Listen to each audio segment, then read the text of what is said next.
السلام علیکم ناظرین، میں ہوں عثمان خان اور آپ دیکھ رہے ہیں دا وائس آف ایشیا۔ امید کرتا ہوں کہ آپ سبھی خیریت سے ہوں گے اور جہاں بھی ہوں گے خوش و خرم ہوں گے۔ ناظرین، آج چین اور امریکہ کے حوالے سے ایک بڑی تہلکہ خیز خبر ہے۔ آپ نے ڈاکٹر عبدالقدیر خان کے بارے میں تو سنا ہوگا، ان کی داستان کے بارے میں سنا اور پڑھا ہوگا کہ کس طرح وہ دیار غیر میں تھے اور وہاں سے پاکستان آئے یا پھر انہیں پاکستان لایا گیا، اور کس طرح انہوں نے پاکستان کو ایٹمی ہتھیاروں سے لیس کیا اور پاکستان کو ناقابل تسخیر بنانے میں اپنا کردار ادا کیا۔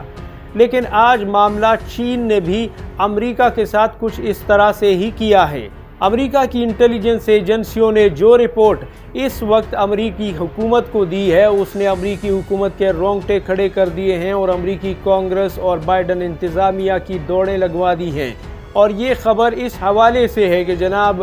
جو سائنسدان ہم سوچتے رہے کہ اچانک سے غائب ہوئے، وہ سائنسدان تو دراصل چین میں ہیں، اور 1987 سے لے کر اب تک چین 162 امریکہ کے چوٹی کے اور ماہر ترین سائنسدانوں کو اپنے ملک میں نہ صرف بلا چکا ہے بلکہ انہیں انڈر گراؤنڈ کر کے اپنے ریسرچ اینڈ ڈیولپمنٹ کے اداروں اور سائنس اور ٹیکنالوجی کے اداروں جو کہ چین کے لیے ہتھیار اور جنگی ساز و سامان بناتے ہیں ان میں کام کر رہے ہیں۔ اور امریکہ کی لاس ایلمس جو نیشنل لیبارٹری ہے، جہاں پہ امریکہ کے نیوکلیئر وار ہیڈز اور امریکہ کی سب مرینز اور دیگر ایٹمی اور میزائل ہتھیاروں کے علاوہ جنگی ساز و سامان کے لیے یہ ادارہ پیش ہوتا ہے، اور سب سے پہلے جو ایٹمی ہتھیار تیار کیے تھے اور ان کا ٹیسٹ کیا تھا وہ بھی اس ادارے نے کیا تھا۔ تو یہ لوگ اس ادارے میں کام کرتے رہے اور برسوں تک مہارت حاصل کرنے کے بعد، ٹریننگ حاصل کرنے کے بعد اچانک سے غائب ہوئے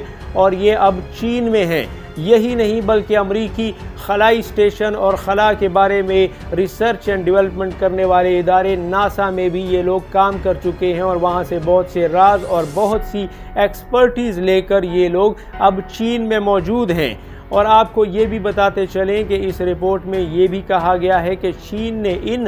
سائنسدانوں کو بڑی ترکیب کے ساتھ اور بڑی ہوشیاری کے ساتھ اپنے ملک میں بلایا اور انہیں انڈر گراؤنڈ کر کے اپنے ان اداروں میں ان سے کام لے رہا ہے۔ اور یہ جو سائنسدان ہیں ان کے پاس امریکہ کے ہائپرسونک میزائلوں کی ٹیکنالوجی، ایٹمی آبدوزوں یعنی جو سب مرینز ہیں ان کی ٹیکنالوجی، اور اس کے علاوہ ڈرون طیاروں اور خلائی اسٹیشن کی معلومات بھی ان کے پاس ہیں، جو کہ اب یہ چین میں پہنچ کر چین کے لیے کام کر کے چین کو فراہم کر چکے ہیں۔ لیکن اس کے بعد یہ بھی اس رپورٹ میں بتایا گیا ہے کہ کس طرح چین کم پیسوں میں اور کم وقت میں ریسرچ اینڈ ڈیولپمنٹ کے بغیر ہی امریکہ کے ہم پلہ ہتھیاروں کو بناتا رہا ہے، امریکہ کے مقابلے کے ہتھیار وہ کھڑے کرتا رہا ہے، اور وہ بھی اس سے کم وقت اور کم قیمت میں۔ بسا اوقات تو یہ ہتھیار امریکہ سے بھی زیادہ اچھی کارکردگی کے ہوتے تھے، جس پر امریکہ نے ریسرچ اینڈ ڈیولپمنٹ میں بہت سارے سال ضائع کیے اور بہت سے ہی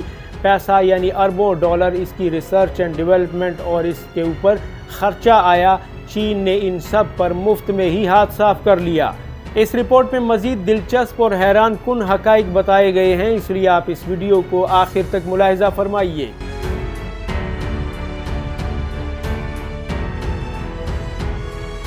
ناظرین، NBC نیوز کی رپورٹ کے مطابق امریکی لاس ایلمس نیشنل لیبارٹری، جو کہ امریکہ کی سب سے پہلی نیوکلیئر ریسرچ یعنی ایٹمی ریسرچ کا ادارہ تھا، اور ساتھ ہی ساتھ یہ ادارہ خلائی مشن یعنی ریسرچ کے علاوہ ایٹمی تجربات اور سپر کمپیوٹر جو کہ فوج کے لیے خاص طور پر میزائل فورس کے لیے ڈیزائن کیے جاتے ہیں، ان تمام پروجیکٹس پر یہ ادارہ کام کرتا رہا ہے۔ اس میں چین نے اپنے سائنسدانوں کو کئی سال کام کروایا، انہیں داخل کیا اور تجربہ حاصل کرنے کے علاوہ بہت سی معلومات تک رسائی بھی حاصل کروائی، اور اس کے بعد چین نے انہیں اپنے ملک میں بلا کر انڈر گراؤنڈ کیا تاکہ ان سے وہ تمام تر معلومات اور ٹیکنالوجی جس کو حاصل کرنے میں امریکہ نے کئی سال کی محنت اور اربوں ڈالر خرچ کر دیے، اس پر چین نے مفت میں ہی ہاتھ صاف کیا۔ اس رپورٹ میں جس نے امریکہ کی اعلیٰ دفاعی اور سلامتی اداروں کو جھنجھوڑ کر رکھ دیا، اس میں مزید کہا گیا ہے کہ جو 162 سائنسدان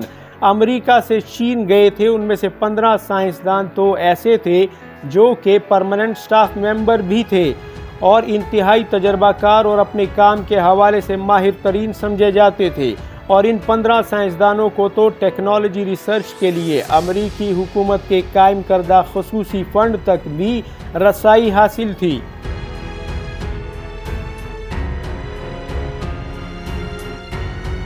ناظرین، اس رپورٹ میں مزید یہ بھی بتایا گیا ہے کہ 1999 میں ایک ایسا سائنسدان جس کا نام وین ہو لی تھا، جو کہ ایک تائیوانی باشندہ تھا اور اس کے پاس امریکی نیشنلٹی بھی تھی، اس سائنسدان نے امریکہ کے انتہائی خطرناک نیوکلیئر وار ہیڈ کے بلو پرنٹس بھی چین کو فراہم کیے۔ لیکن جب 1999 کے بعد یہ راز کھلا اور امریکی انٹیلیجنس ایجنسیوں کو اس سائنسدان کے بارے میں سن 2006 میں پتہ چلا تو تب تک بہت دیر ہو چکی تھی اور یہ سائنسدان اپنا کام کر چکا تھا۔ اس کے علاوہ یہ بھی کہا گیا ہے اس رپورٹ میں کہ امریکہ کے بہت سے سائنسدانوں کو چینی حکومت نے، جو چین کے ریسرچ اینڈ ڈیولپمنٹ کے ادارے ہیں جنہوں نے نیو سائنسدانوں کو، ینگ سائنسدانوں کو ٹیلنٹ پروگرام کے تحت وہاں پہ مدعو کیا، اور دنیا بھر سے سائنسدانوں کو چین اپنے ان ٹیلنٹ پروگرامز میں مدعو کرتا ہے، تو خالی شرکت کرنے پر ہی انہیں $1 ملین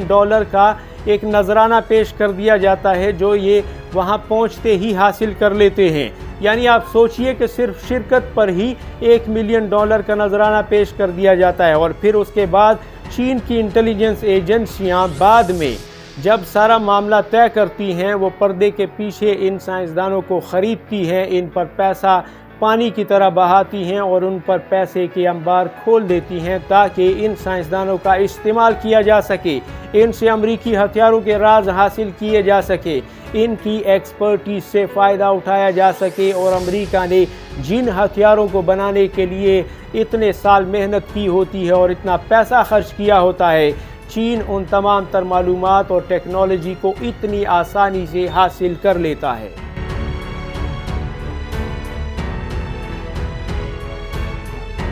ناظرین، اس رپورٹ میں ایک اور بات بھی کہی گئی کہ سن 2015 میں جو کہ امریکہ کے inspector general for the US department of energy کے جو کرتا دھرتا ہے، انہوں نے ایک بار امریکی حکومت کو خبردار کیا تھا کہ بہت سی معلومات ہماری ریسرچ لیبارٹری سے جو کہ امریکہ کے لیے کام کرتی ہے اس سے لیک ہوئے ہیں، اور یہ معلومات جو ہیں وہ چین تک پہنچے ہیں۔ لیکن اس کے بعد یہ بھی مزید خبردار کیا گیا کہ آپ اس کے لیے کوئی کلیدی کردار ادا کریں، کوئی ٹھوس اقدامات اٹھائیں تاکہ امریکہ کے یہ راز اس طرح سے بار بار چین کے ہاتھ نہ لگیں، اور امریکہ کو اپنی ان تمام تر دفاعی اور سلامتی اداروں کے جو حصار ہیں، جو ان کی حفاظت اور ان کی کریڈیبلٹی کے حوالے سے اثر نو جائزہ لینا ہوگا کہ آیا کہاں پہ کمزوری ہے، کہاں پہ ویکنس ہے، اور کہاں سے یہ معلومات لیک ہوتی ہیں، اور کیسے چین کبھی سائبر اٹیکس کے ذریعے تو کبھی انسانی ہاتھوں کے ذریعے ان معلومات تک رسائی حاصل کرتا ہے۔ اس کا کوئی نہ کوئی ٹھوس بندوبست امریکہ کو کرنا ہوگا،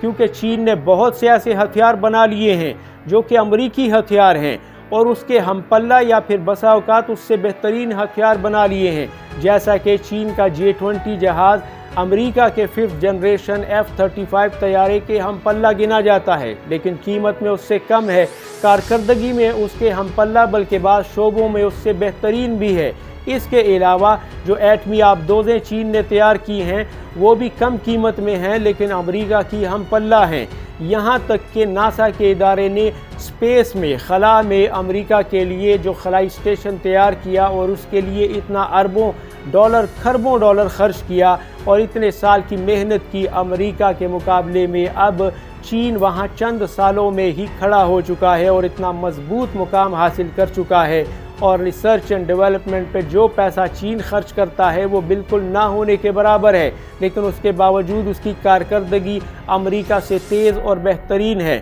یہ اس بات کا ثبوت ہے کہ ہمارے سائنسدانوں کو چین آسانی سے خریدتا ہے اور انہیں اپنے ملک کے اندر خفیہ طور پر کام کرواتا ہے۔ صرف یہی نہیں بلکہ پاکستان جیسے ملک بھی امریکی ٹیکنالوجی کو چین کو فراہم کرنے میں مددگار ثابت ہوتے ہیں، جیسا کہ پاکستان کے اندر گرے ہوئے کروز میزائلوں کو چین کے ساتھ مل کر ریورس انجینئرنگ کی گئی، اور اس کے بعد ٹومو ہاک کروز میزائل کا نیم البدل یا اس کا ہم پلہ پاکستانی بابر کروز میزائل تیار کیا گیا۔ اور صرف یہی نہیں بلکہ اسامہ بن لادن کے آپریشن میں جو بلیک ہاک ہیلی کاپٹر تباہ ہوا تھا اس کا ملبہ بھی چین نے ایگزامن کیا تھا اور اس کے مقابلے میں Z-20 ہیلی کاپٹر اسی طرح کا تیار کر دیا تھا۔ اور یہ پہلا واقعہ نہیں ہے، چین اس طرح کے مختلف ملکوں کے ہتھیاروں کو بھی اسی طریقے سے بناتا ہے۔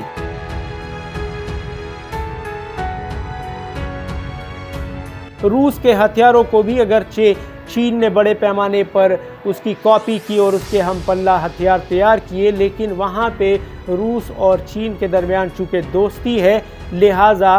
چین نے روسی ہتھیاروں کا نیم البدل تیار کرنے کے لیے اکثر روس سے پرمیشن لی اور روس کی اجازت سے ان کے ہم پلہ طیارے یا ہتھیار جو ہیں وہ تیار کیے۔ لیکن امریکہ کے ساتھ معاملہ بالکل مختلف ہے۔ چین امریکہ کی ہر نئی ٹیکنالوجی اور نئے ہتھیار کو فوکس میں رکھتا ہے، اور جن سائنسدانوں نے اسے بنایا ہوتا ہے، جن اداروں نے اسے محنت کر کے تیار کیا ہوتا ہے، ان اداروں کے اعلیٰ کرتا دھرتاؤں اور سائنسدانوں کو چین اپنی نظر میں رکھتا ہے۔ ان پر پیسہ بہایا جاتا ہے پانی کی طرح، اور انہیں حاصل کر کے چین ٹرانسفر کیا جاتا ہے، اور اس کے بعد چین چند ہی سالوں میں اس سے بہترین ہتھیار کچھ اپنی ریسرچ لے کر اور کچھ امریکہ کے ان سائنسدانوں سے لے کر اس سے کہیں زیادہ اچھی کارکردگی کے ہتھیار کم وقت اور کم پیسے میں تیار کر لیتا ہے۔ لہٰذا امریکہ نے اس رپورٹ کے بعد اب سر جوڑ کر سوچنا شروع کر دیا ہے، ان کے دفاعی اداروں نے، پینٹاگون نے، ناسا نے اور دیگر جو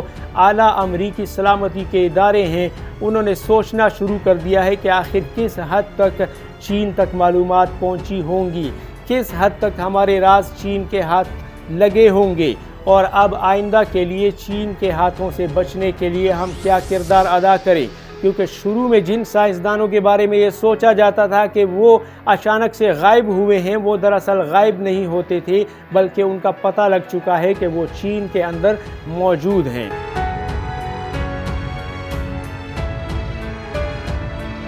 امید ہے آپ کو یہ رپورٹ پسند آئی ہوگی۔ جن دوستوں نے ہمارے چینل کو سبسکرائب نہیں کیا، ان سے گزارش ہے کہ وہ ہمارے چینل کو ضرور سبسکرائب کریں اور بیل آئیکن کو بھی دبانا نہ بھولیے گا۔ ویڈیو کو لائک اور شیئر کریں۔ آپ سے ملاقات ہوتی ہے اگلی ویڈیو میں، تب تک کے لیے اجازت دیجیے گا۔ اللہ حافظ و ناصر۔ پاکستان زندہ باد، امت مسلمہ پائندہ باد۔